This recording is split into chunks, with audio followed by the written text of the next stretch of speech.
रास्ते का पत्थर। सुनने में कितना कितना आम सा लगता है ना।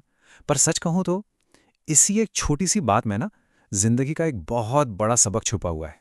तो आज जो कहानी हम सुनने वाले हैं वो सच में बाधाओं को देखने का हमारा पूरा का पूरा नजरिया ही बदल देगी।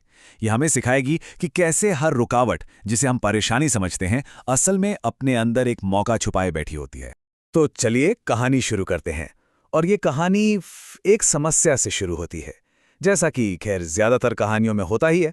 जरा सोच कर देखिए, एक गांव है और उसके रास्ते में बीचों बीच एक बड़ा सा पत्थर पड़ा है। अब रोज लोग वहां से गुजरते हैं, पत्थर को देखते हैं, गुस्सा होते हैं, बड़बड़ाते हैं, पर मजाल है कि कोई उसे हटाने की सोचे भी।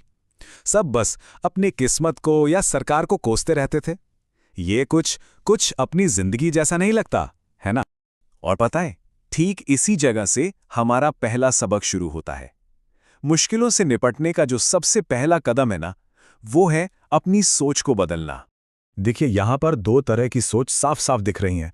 एक तरफ है आम सोच। ये क्या कहती है कि अरे ये पत्थर तो मुसीबत है, सरकार को इसे हटाना चाहिए, मतलब सिर्फ शिकायत। और दूसरी तरफ है उस किसान की कामयाब सोच। उसने क्या सोचा, अरे नहीं, ये तो सबकी परेशानी है, मैं इसे हटाता हूं ताकि सबका रास्ता आसान हो, मतलब जिम्मेदारी लेना। और असल फर्क यहीं से शुरू होता है। शिकायत करने वाले वो तो वहीं खड़े रह जाते हैं, लेकिन जो जिम्मेदारी लेते हैं वो आगे बढ़ जाते हैं। लेकिन सिर्फ सोचना ही तो काफी नहीं है, राइट? तो आता है हमारा दूसरा और सबसे जरूरी कदम, और वो है उस सोच पर काम करना, मतलब मेहनत करना। और इस किसान की सबसे खास बात क्या थी? उसने किसी का इंतजार नहीं किया। उसे पता था कि शायद ये काम उसे अकेले ही करना पड़ेगा, और उसने बस शुरू कर दिया। असली हिम्मत इसी को तो कहते हैं। तो उसकी जो ये पूरी कोशिश थी ना, उसे हम 3 आसान स्टेप्स में समझ सकते हैं। सबसे पहला, जिम्मेदारी लेना। दूसरा, पूरी मेहनत करना, मतलब अपना पूरा जोर लगा देना। और तीसरा, सबसे जरूरी, धीरज रखना, क्योंकि बड़ी मुश्किलें एक झटके में तो हल नहीं होती हैं, है ना? ये 3 चीजें मिलकर किसी भी पहाड़ जैसी मुश्किल को हटाने का एक सीधा साधा फॉर्मूला है। अच्छा, अब आता है कहानी का वो हिस्सा जो हमें हमारा तीसरा और शायद सबसे दिलचस्प सबक सिखाएगा।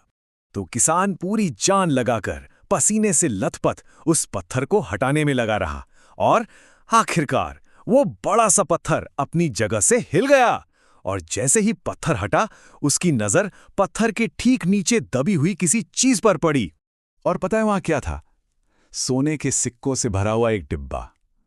और ये कोई कोई किस्मत की बात नहीं थी, नहीं, ये उस मेहनत का, उस सोच का सीधा सीधा नतीजा था। जो चीज बाकी सबके लिए सिर्फ एक मुसीबत थी, वही उस किसान के लिए एक बहुत बड़ा मौका बन गई।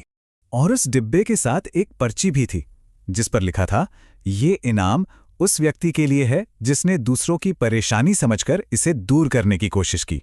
सोचिए, यही बात ही तो पूरी कहानी का निचोड़ है।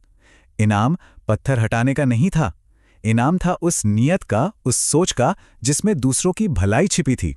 तो फिर असली सफलता का राज क्या है? क्या वो सोने के सिक्के थे? बिल्कुल नहीं। असली कामयाबी इस सोच में छिपी है कि असली इंसान वो है जो दुनिया में शिकायतें करने की जगह समस्याओं को दूर करने की जिम्मेदारी उठाता है।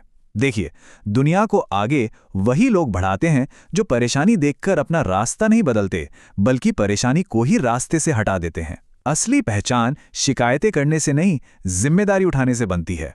तो आज की ये बातचीत खत्म करने से पहले एक सवाल जो हम सबको अपने आप से पूछना चाहिए। हमारी जिंदगी में वो कौन सा पत्थर है जो रास्ते में अड़ा हुआ है? वो कौन सी रुकावट है जिसे देखकर हम भी बाकी लोगों की तरह बस शिकायत ही कर रहे हैं? क्या हम शिकायत करने वालों की भीड़ में ही खड़े रहेंगे, या फिर उस किसान की तरह आगे बढ़कर जिम्मेदारी लेकर उस पत्थर को हटाने की हिम्मत करेंगे? क्योंकि हमारा जवाब, हमारा चुनाव ही हमारी असली पहचान है।